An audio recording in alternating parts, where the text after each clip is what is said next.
hian lalpa ngain kan au che mang an na den hual ve hele she oma kan bel ma se tan ra ne thei lo chua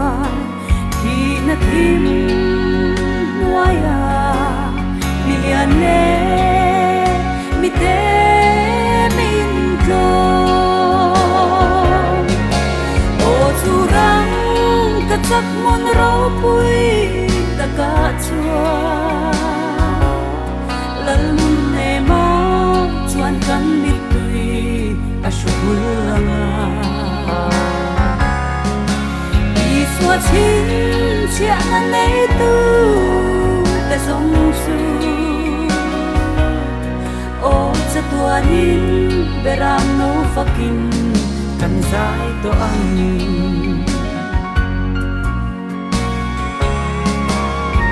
Mangari ko pui khen turin lalpa isu kei magi in kei na le finna kan de silo vanun wa maleng te ngain kan laru ro pui na ne ni e untu kan thir ni ti o churang kan sang mon ro pui ta ka chua lalun ne ma chuan kan ni tui a shul anga i suat chin sia na nei tu te song su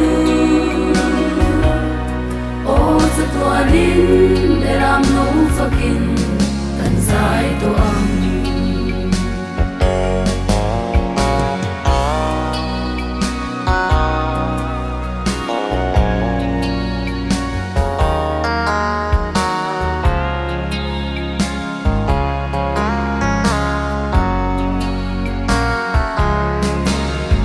lalpa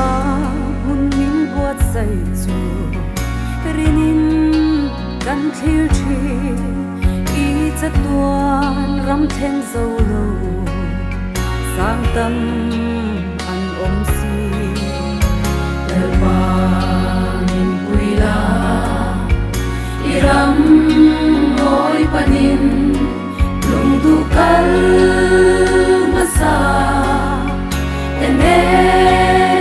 kan kin thei na o churang kan sang mon ro pui ta ka chua lalun ne ma chuan kan ni tui a shul anga i suat chin sia na nei tu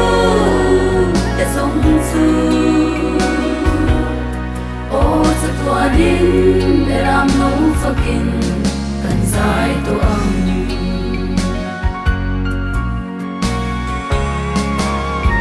mangari ko pui khen turin lalpa isu kei magi in kei na le finna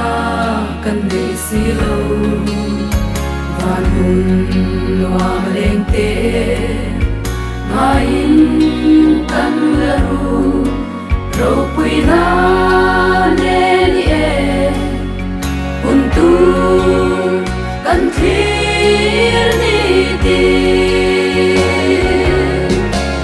o churang kan sang mon ro pui ta ka chua lalun ne ma chuan kan ni tui a shul anga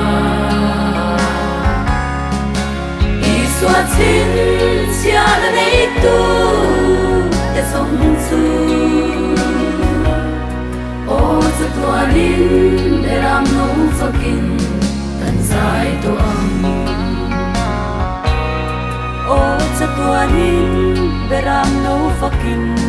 cần dài to ăn